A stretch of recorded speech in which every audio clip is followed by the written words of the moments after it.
If you are not actively being transphobic, that means you're literally better than 99% of content that you can find on the internet.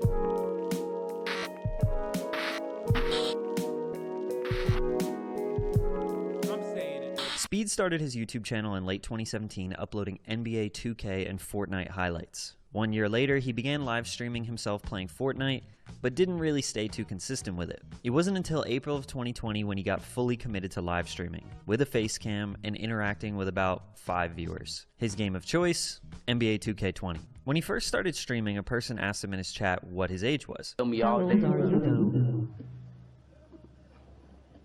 Damn near 16, bro. He was reluctant to give him a straight answer. It's fairly common for people on the internet to not want to give their age. It's also common for young kids to tell people that they are older than they really are. I know when I was 13 on Call of Duty Modern Warfare, I would brag about being 15, thinking that that was so cool. The only reason why this matters is because very often in 2021, Speed did e-dates with Aiden Ross and various influencers where he tells girls that he is 19, so he will have a better chance at scoring a date with them. Obviously misleading them because at the time he was actually 16. On the other hand, some people see this as harmless. It's more so just for entertainment, and nobody's taking it that seriously. Like when girls lie about the age, it just... You can hang out with him at Shitfest, but now he's lol cow? Wait, what? Just stop, okay? Adults are having a conversation about fucking live streaming, and you are, unfortunately, you don't have the mental faculties to comprehend what the fuck we're talking about. Just like, why? Why does Twitch allow 10-year-olds to be on the platform? Like, that's a 10-year-old. It's like, yeah. Oh my gosh, she lied about her age, bro. All right, let me get off this app, bro. But in spring of 2020, 15-year-old iShowSpeed was laying down the groundwork for his streaming career. He stayed very consistent on NBA 2K20. He streamed every day and tried to get tapped into the community. He was lighthearted, funny, and happy. If he took an L, he would get a little stressed, maybe have a little freak out, but nothing more than a typical gamer. He was able to play with a bigger streamer, and he played really well. Got the shout out from him.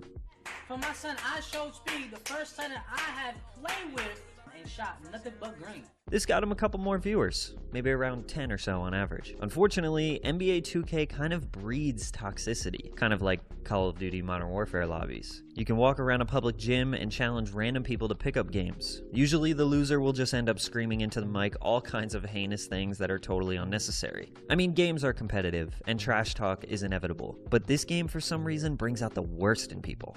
Even in the early days, we can see it get... all competitive video games that... all competitive video games have this exact same fucking toxic lobby bullshit, okay? Just how it is. Unless you address it and try to change it, like, and content creators play a significant role in this situation, alongside the actual corporations that have a say in the process as well. It's not gonna change. Just like the top of the hour ad break comes at the top of every hour, sometimes at the middle of the hour when you forget to run it. Here's the 1 minute ad break now. Getting the best of Speed. One y'all go on this stream right now and say TJ use a... He spent the summer of 2020 grinding the game and trying to build up his viewership. He was averaging around 20 viewers and would eventually amass 1,000 subscribers, still keeping that positive energy, interacting with his chat, and getting to know them. He would only get toxic when other people from the community would come into his stream and try to mess with him. They would call him names and challenge him to games that he didn't want to play. Around this time, bro, I literally deal with this. Like, I deal with this as a content creator every fucking day, okay? I deal with this on the politics space. Like, if you've been in here long enough, you know how this fucking works. You know exactly how this fucking works. It's the exact same bullshit. The reason why it doesn't turn into, like, a much, much larger fucking problem nonstop is because at this point, we've been able to, like, deal with it a little bit better, okay? And just, you know, clap it ahead of time. Hasan, it's not about you. Lamau, chill. What the fuck do you mean it's not about me? I'm a content creator, and this is my community. I'm trying to describe it to people in here that have no way of comprehending this, using my experiences as a way to say, like, look, I get it. I see how this is. It's a very difficult thing to process. And you're also currently doing the toxic bullshit, quite literally unique to live streaming. This is very, very unique to live streaming, okay? And also, you as a chatter are basically doing that right now. The annoying thing. He came up with a winning strategy for growth on YouTube. He would do a 2-hour live stream, then post a 6 to 10 minute clip of the stream as a YouTube video with a better title, only posting the ones labeled funny reaction, because those got the best views. They were basically just the buildup of him freaking out. and what caused the freak out. This was a great growth strategy for him, and he stayed consistent with this throughout summer of 2020. The rage highlight. Your experiences aren't his though. Lol ableism. Yeah, there you go.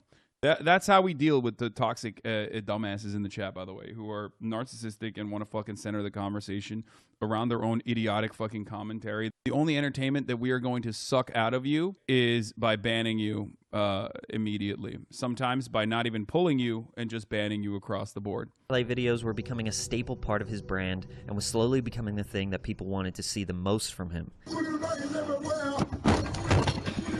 He streamed and uploaded every single day for months without fail. In October 2020, he got banned from streaming because YouTube thought he was 12, and you need to be 13 to stream. So basically, I can't stream no more, y'all, for a little minute, y'all, because of that last live stream, y'all. So I would not be streaming no more. This would be the first of many, many videos where he tells his chat that he can't stream anymore. The ban would only last one day, and he would be back the next day because YouTube was obviously in the wrong. NBA 2K21 came out, and the community hated it. Aiden Ross was a big part of the game's top players leaving and moving on to different things. There was still a demand out there for 2K21 content. Plus, Speed would play as a unique position, a post scorer. Most content creators didn't play as this position. He figured out a way to be different, and that's what got him attention. At the turn of the year, things started to change a little bit. He was still a bright, positive, happy-go-lucky guy, but his rage moments were getting more and more apparent. Now he even had a person consistently commenting on his videos, time-stamping when he would have a freak out, which was making the audience just skip to those moments instead of watching him play normally. Another ban. It's a warning, so basically, I don't know if I'm doing. Bro, I mean, this is perfect. This video by Patrick CC is basically perfectly fucking describing how the toxicity buildup occurred and how he centered this content around. This is something that every fucking streamer has to engage with. What is your thing? Because everyone has a thing. I get fucking mad as well. I get mad and I unload into chatters as well. But I also recognize that fucks me up. That impacts me after a while, especially if I feed into that cycle over and over and over and over and over again. In an effort not to do that, for the record, for people saying like, oh, this is like your stun locks or whatever, a lot of those stun locks are informative. They might be angry. They might even be toxic, but they are still informative towards and directional towards like a specific political point of view. It's not just me yelling, who am I losing my shit towards? And what I'm saying during that stun lock is what is important. And for people who are saying copium or whatever, there's some dumbass ones about like the helicopter one. Made a video about the toxic life of a streamer. Oh, this is the video that he made. Okay, because I think I watched that. And that's why I knew anything about iShowSpeed. I think a significant amount of chat just hears loud noises. Yeah. No more. This video got him the most views that he ever got thus far, and again, he was back the next day. You'll notice this become a trend. For the first half of 2021, Speed just kept on being consistent with streaming. He experimented with horror games and Fortnite, but 2K was still his go-to. One thing that started happening that still does to this day is Speed being a victim of DDoS attacks. Basically, hackers who get his IP address, either by knowing where he lives in real life, or maybe he somehow leaked that information, they have the ability to overload his internet so his stream lags super hard, making him unable to stream. Every single time this would happen, Speed would run to make his broken heart videos of him very upset. How do I change my IP? I cannot stream. Whoever is booting me, please stop. Hit me up on Twitter or IG. We can figure something. If it is an option. By the way, this is precisely yet another fucking consequence of, once again, having an incredibly fucking toxic community. Dark Side Phil. What is it? Wings of Redemption. Like, there are numerous examples. Chris Chan. There are numerous examples on the internet. Ice Poseidon. In like the deepest, darkest circles of the internet, there are people that sit around in fucking forums and basically try to make the content their own, okay? Make the content and steer the content direction in a way that they want to. There are people in here that try to do it in here as well. Obviously, the difference is like this is something that I'm actively aware of and actively combat against, okay? And try not to. And there's also a direction here where like I have a direction and a purpose beyond just like making that my entire content, being stun locked my entire content. That's what being a lol cow is, for the record. Yeah, gross score is another example. There's a lot of it, especially in the live streaming space. Like, there are a lot of people whose entire thing is just like having people watch you and try to tilt you, right? You're just taking abuse for the content. And it is really fucking sad. It's really sad because these are human beings. You know what I mean? These are full ass human beings that are getting obliterated by people. And there's a big chunk of the internet that loves this shit. You're comparing children to 4chan tier trolls? Come on, man. Dude, what the fuck are you talking about? This dude 100% has like a lolcow fan base and also children that like it. Like his toxicity. Obvious why I call them broken heart videos, because he puts a little emoji in there every time. He would beg these people to stop. It seems like at this time he couldn't really handle the trolling. Rushing to post these broken heart videos are obviously going to fuel even more attacks. It makes him feel like they won. Or his responses were for comedic purposes, and he knows he's going to get attention, growing his fan base and following. But the broken heart videos aren't just to address hackers. He would also address his trolls. For example, he posted a video proving to his chat that he takes showers. As I can see right here, I'm showing y'all proof right now. I take shower. I don't want to hear no more hate comments about me taking a shower no more. And this other one where he says his real name. My real name is Jawan. It's not Frank. Y'all know what's my name? Jawan. Which I don't think is his real name. This video has 5 million views, and all the comments are about his fan base being toxic and that he deserves better. But some people just feel very confused by this. Live streaming can get out of hand with trolls. But if someone gets pushed to crying just for people wanting to know their real name, or they feel the need to prove that they actually take showers, leads some people to believe that you may not be fit for this career. Or again, Speed is trolling everyone back, but he gets sympathy from his chat because he's very good at making this seem real. The video blows up and gets likes, views, and subs. Then he goes back to streaming the next day with tons of new viewership, never addresses the situation that happened the day before, and then the cycle repeats again a couple weeks later. It's a very strange middle ground where people can't tell if he's actually upset by these things or if he's on some 600 IQ marketing strategy. So now let me ask you what you think. Look how mad he gets at this comment. You probably think that salad dressing is spicy, bro. What are you talking about? Bro, like, what is you, bro? You talking about salad dressing? What are you talking about? Obviously, Yeah, that's fake. Yeah. this is a harmless troll comment. But do you think he's genuinely mad about this? Or do you think he just uses it as an excuse to rage and freak out because it hypes up the chat and might be a viral clip later on? Chances are you think it's fake as well. But sometimes these things were going too far. Like the jacket video. My cousin gave me this jacket, y'all. I swear to God, now I just broke this shit, bro. So what caused this was him losing the game, crying, physically harming himself, then ripping his jacket. And basically for this entire... Yeah, dude, this is absolutely like the worst fucking... Oh, dude, I nailed it. I'm sorry.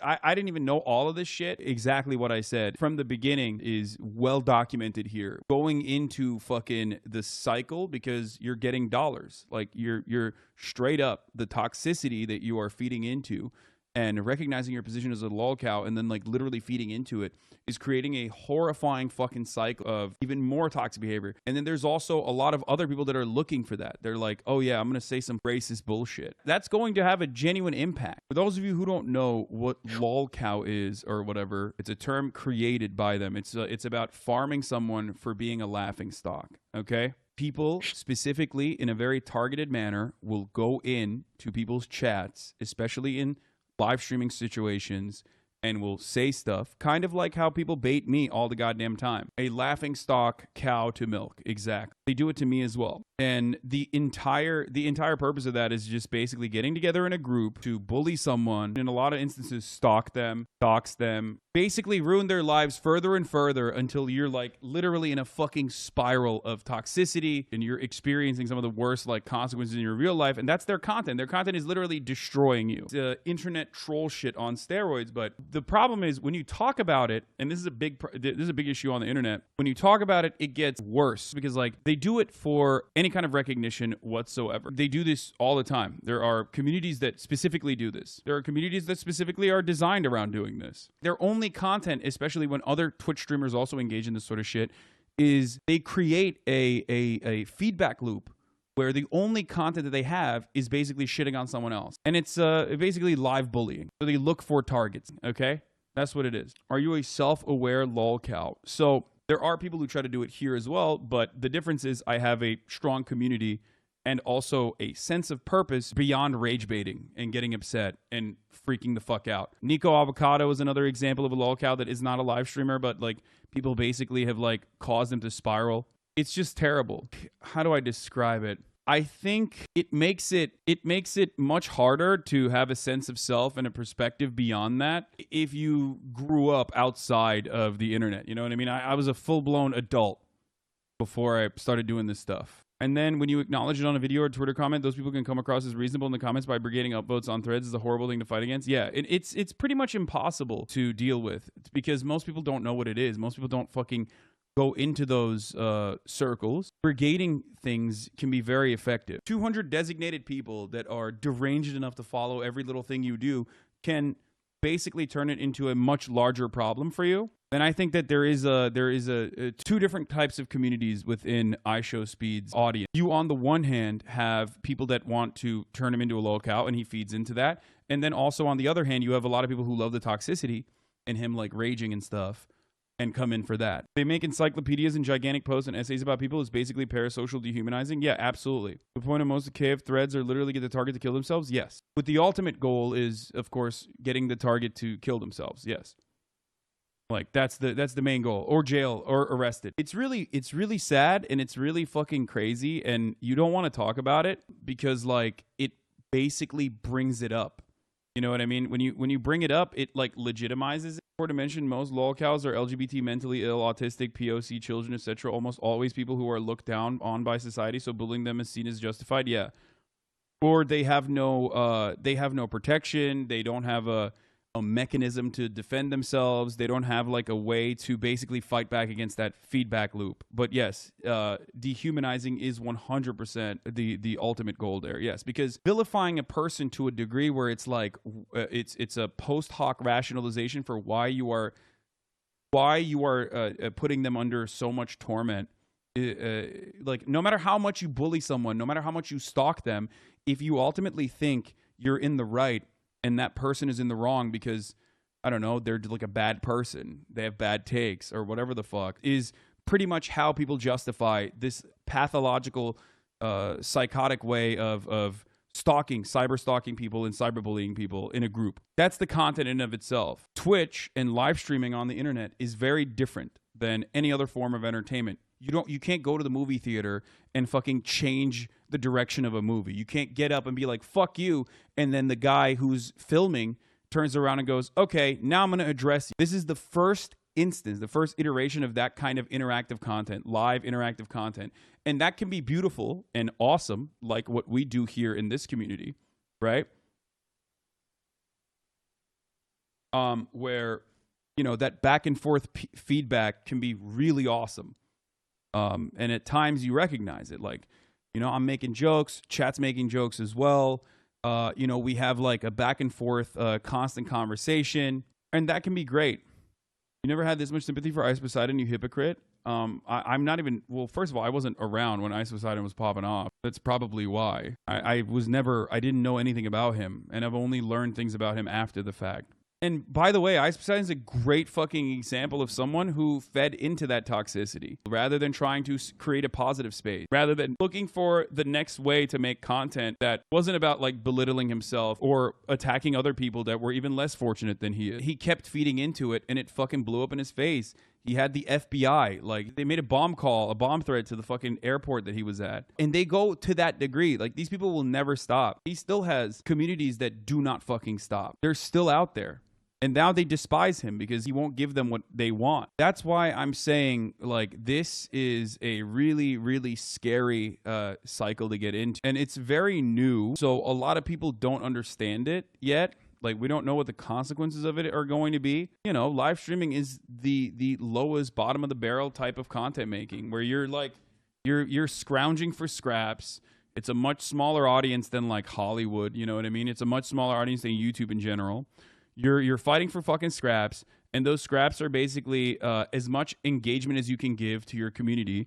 And if your engagement revolves around like people baiting you into fucking raging, it's just going to be awful for you, and it's going to lead you to want to kill yourself. Bro, it's not that serious. Lamau, just play the video. I mean, it is that serious. You're wrong, but it's okay. We're going to play the video.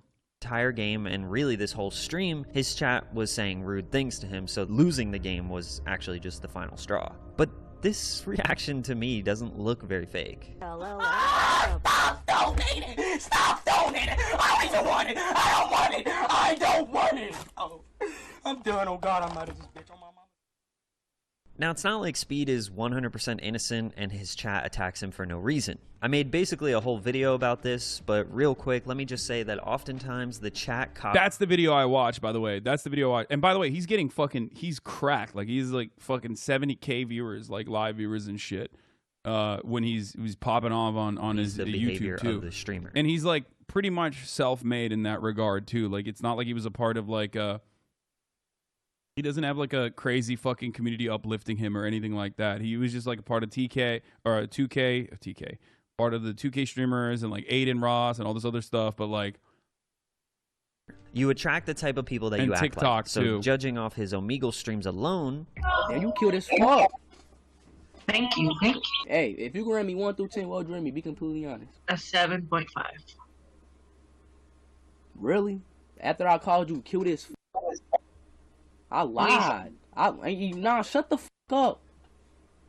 I lied to you and you gonna give me a 7.5? there are specific people that want to watch his content, generally toxic people. Even if he's joking and he's just playing around or whatever, he's got a little edgy sense of humor, that's fine. But you're still going to attract people who just genuinely want to see you bully people and be toxic all the time. So if you just want to have a normal stream, but the chat wants you to be toxic, they are going to take it out on you. Basically, his live streams from here on out would be him playing a game. Yeah, either he has well, that's perfect, dude. This dude is awesome. Holy shit. Patrick CC, shouts out to Patrick. You either fucking redirect that toxicity to a fucking villain, and in most circumstances, the villains are other marginalized people, or they're gonna fucking destroy you. Game. Chat torments him and says a bunch of annoying stuff, and then he handles it well. But about 20 minutes in, he'll have a rage moment, then slowly rage more and more until he loses a game and ends the stream. I haven't really talked that much about his chat, but as it multiplied by the thousands, it got super toxic. Like, the things they would say to him, whether it was just in the chat or through donations, is bad, terrible. So bad, I don't even feel comfortable putting clips of them in this video. And obviously, he can't control what they say. People will figure out a way to say terrible things no matter what. Either way, it's a high stress situation. Blood pressure goes up, heart rate goes up. It's not a good long-term strategy. But Speed is not even close to the first person to use freakouts as a way to grow. Freakouts and rage moments have been a huge part of live streaming forever since video games are so damn frustrating. Flight Reacts, Pooh Gotti, and even Aiden Ross mastered the art of the freakout as a growth strategy. Anyways, for spring of 2021, he kept that same cycle of consistent streaming, rage moments, and broken. Straight up, I mean, dude, I have my fucking moments too. And I get like legitimately tilted. Like, I actually get legit fucking tilted. I'm not faking it when I get fucking mad, okay? Dude, I literally broke a fucking controller. Look, the point is, you have to fucking reel it in. You have to dial it back, because if that's your entire thing, if that's your shtick, it's going to be fucking awful. People are just going to come in, and that's the only kind of interaction that they can get out of you, okay? As someone who fucking deals with a shitload of toxicity on a daily fucking basis, okay? Especially because of the content that I create, which revolves around politics, which like literally is a magnet for all the worst kind of toxic motherfuckers. I deal with this on a daily basis. I have an incredible community. I have incredible moderators, and we try to fucking deal with it fucking stop. And let me tell you something. One of the most important things you have to do is redirect your attention. And I try to do this every day, and it's kind of hypocritical of me to say this, but like, you have to try to redirect your attention to the positive chatter. If you are constantly engaging with your chat, you have to redirect your attention to positive chatters, funny comments, things like that, to foster that kind of behavior within the community, and people will ultimately go away. I'm a grown-ass man. I'm 30 years old. It's still very difficult for me to do that. Sometimes I fail. And when I catch myself getting to the end of that fucking angry spiral, I take a day off. It's important to be able to do that. It's important to have a strong support system outside of this world that we're in, with like ones and zeros. And that goes for everyone too, for the record. Streaming just seems like so much psychic damage. It is. It's the bottom of the barrel of fucking content. It's content where the overwhelming majority of the content comes around from interaction between the chatter and the streamer. I say you're cute all the time and you never read those messages, hump. Just kidding. If I were to just fucking sit around and you know, regularly read people saying you're hot, that'd be crazy. But I know it just sucks. House drama, car drama, fucking that other React drama, blue light drama. Like, it got to a point where I was like destroying my fucking brain because I kept responding to the haters. Every week there was a new thing because you can always manufacture drama out of anything, especially when someone is live for fucking 8 hours a day. Yeah, Crackergate, like number 13 most paid streamer. You know, there's always another way. You can that will never end, and a lot of people love that. For politics, a lot of people's only way of interacting with politics is by extending that drama. This is a major part of the debate space on the internet, which is why I try to stay away from all that. That doesn't mean that there aren't good debates out there or great debaters out there. There are. Heart videos. He had around 50,000 subscribers and was averaging more than 1,000 or so people in his chat. His viewers started clipping his freakouts and funny moments and posting them on TikTok. Yeah, It got that's to the when you point really where blow multiple up. pages have built big followings just by posting his freakouts. And the amount of views they were getting are just staggering. I think it also helped that Aiden Ross was peaking at this time. He created an audience of people who like edgy humor, and live streaming in general was peaking at this time. So Speed provided something that was similar, but in his own unique way. In fact, he actually started a new trope that people really liked: barking. Yes, Speed started barking when he got angry, which were some of the most popular clips that went viral on TikTok. The TikTok clips got a ton of new people interested in him. It made him grow faster than ever. In March, April, and May, he jumped from around 50,000 subscribers to 300,000 subscribers. But it was in June where it all culminated into something huge. He started putting his subscriber count on the screen and basing his stream around how fast he was growing because he was gaining subscribers really quickly. On June 22nd, he did his He's obviously a smart content creator, bro. He knows how to make shit pop. That's not easy. This is an incredibly fucking convoluted space. Everyone's trying to become an influencer. You got fucking politicians who want to be influencers, okay? Everybody wants, in the words of Felix Biederman of Chapo Trap House, everybody wants to sell t-shirts, okay? He was smart.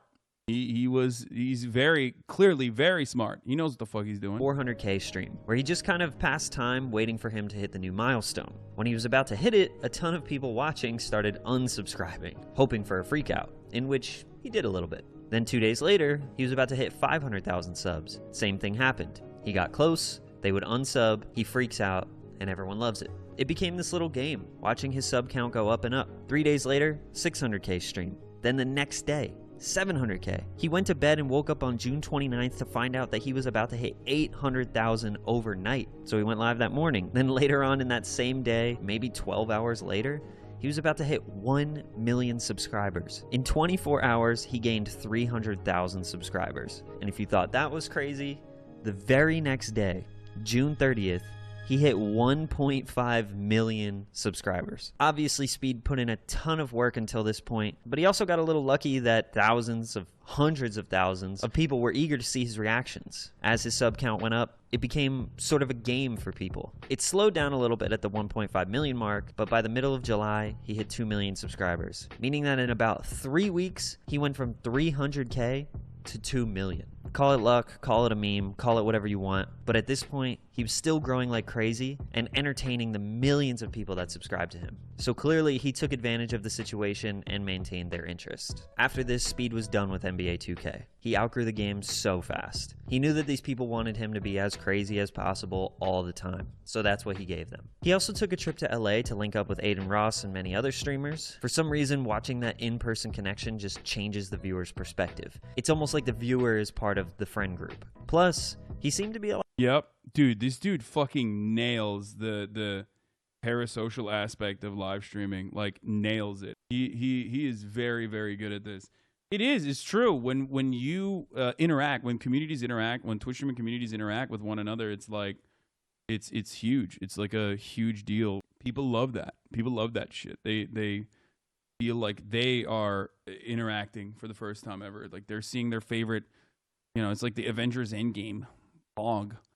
A lot happier. He wasn't giving in to the trolls, and he wasn't getting DDoS attacks kicking him offline. When he went back home to Ohio, it was almost exclusively trolling people on Omegle, more getting kicked offline, and more broken heart videos. For all of fall 2021, he just kept doing what he normally does. Streaming Omegle, scary games, some Fortnite, freaking out, dropping music, which his song Shade getting over 20 million views on YouTube, barking, chat saying the most terrible things to him. But the e-dates and IRL dating became something that his chat demanded. Watching Speed interact with girls was their new favorite thing, probably because once the girl said something that he didn't like or they weren't into him, he would just bark, scream, or insult them, which is funny because literally nobody would react like that. But one day Aiden Ross invited him to do an e-date with Ash Cash, and a ton of This is the really fucked up thing that I remember. This is probably what got him banned other from big Twitch streamers. too. And Speed took it too far. Say if we're the last 2 people on Earth and we had to reproduce to make the world continue. For the record, he's a banned streamer, but the reason why I wanted to watch this was because one, it's prescient. It's you know, he has his toxicity is you know, went viral. His toxicity got him viral again. And two, it's something that I have seen time and time again, like more about the environment of streaming. Took it too far. Him to do Say if we're the last 2 people on Earth and we had to reproduce to make the world continue. No! Reproduce with me? No, because that means our kids will have to intertwine and then their kids, no. Who's gonna stop me? I will. If we the last 2 people on Earth, who gonna stop me? Gee, You're not stopping me. If we the last 2 people on Earth, who gonna stop me? Yeah, come on.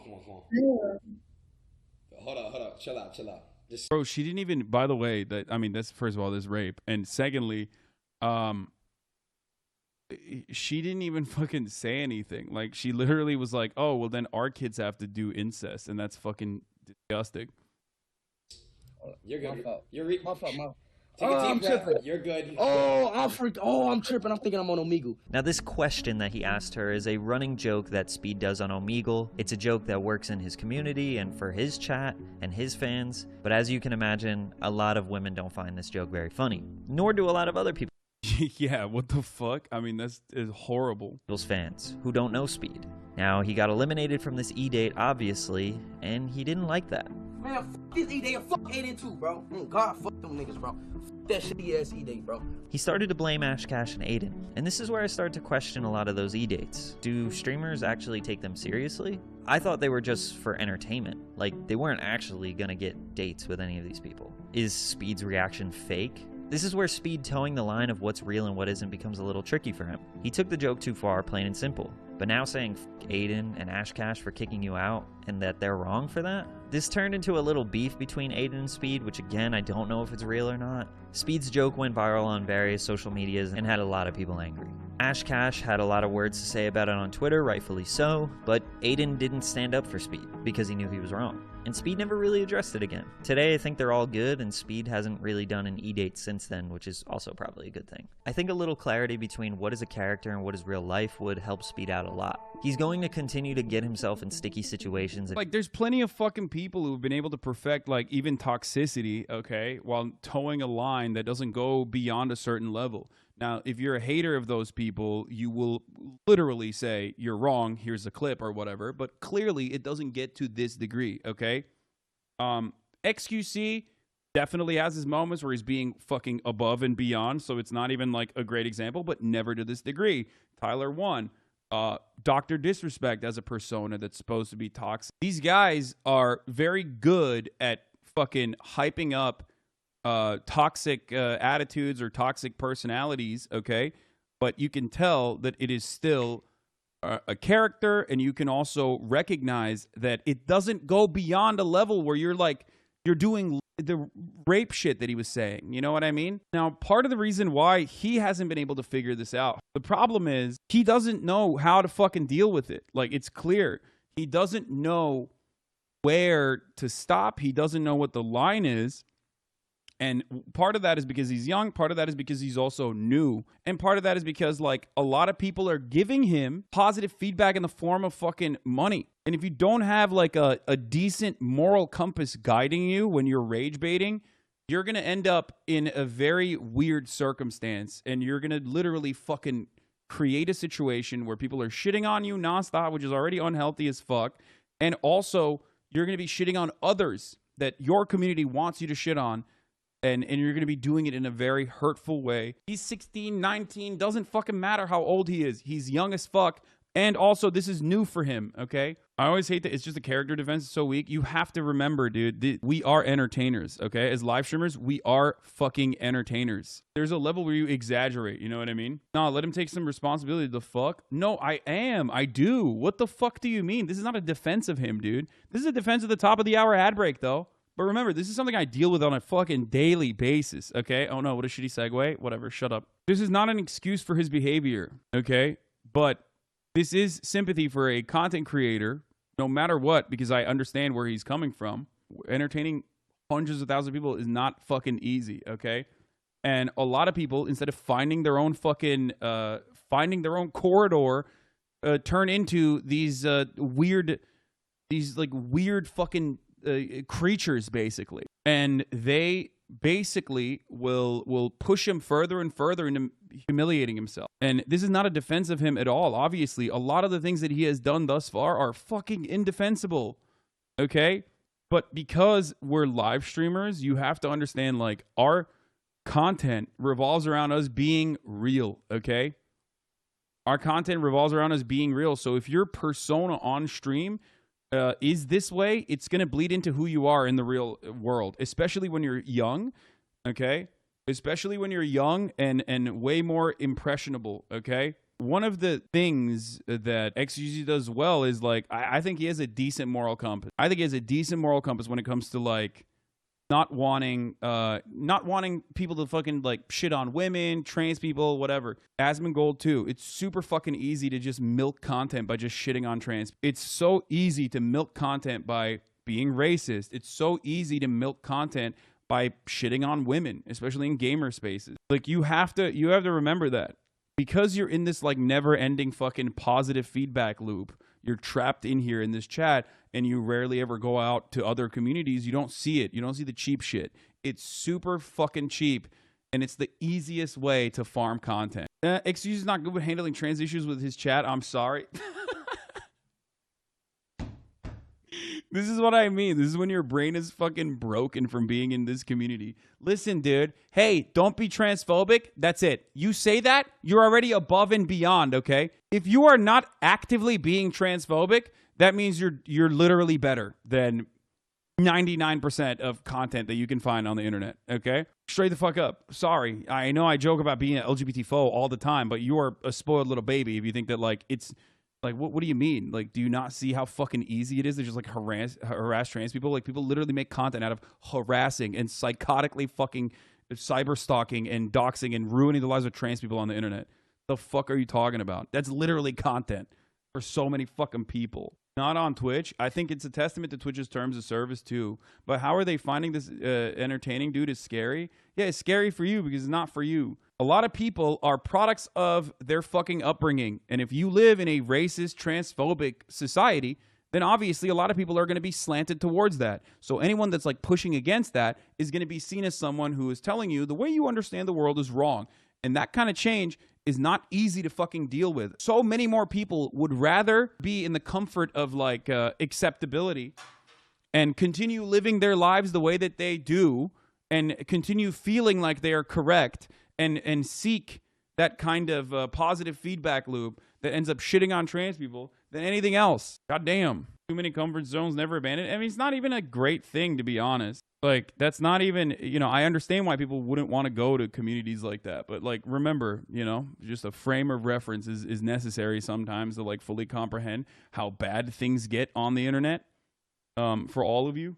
So it's important for you to recognize, dog, whole work meeting, and we're still talking about this NBA 2K guy. This is not just about the NBA 2K guy, okay? This is about, like, toxicity on the internet. This is about, like, bigotry and how easy it is to make content off of it, like, farm content off of that shit. That's where it comes from. If he keeps being edgy like he is. But I also understand that the lore of not knowing what's real and what isn't is exactly what makes him so interesting. But sometimes you can get lost in the character. You play it so much that you even forget who you really are. I mean, the more crazy he acts, and the more his views go up, and his chat rewards him, the formula is difficult to maintain because the chat doesn't really care about your well-being. They want to see you push the limits, because they don't have to suffer the consequences if you go too far. I understand he's young. It's normal to make mistakes. I bet he'll look back on some clips in a few years and cringe at himself. That's totally normal. But when you're making tons of money off the same exact thing that is Unfortunately, even the stream has become so toxic, it's hard to watch. What do you mean? I mean, we actively deal with that, so I don't know what you're talking about. causing the controversy, it's hard to make a defense. He seems like a really good kid, obviously very entertaining, and not bad music either. I would hate to see him get lost in this character that he built, but I wish the best for him. And I most definitely can't knock the hustle, because 4 million subs in 1 year is insane. But maintaining that high stress, chaotic, and angry character just doesn't really seem like it can last that long.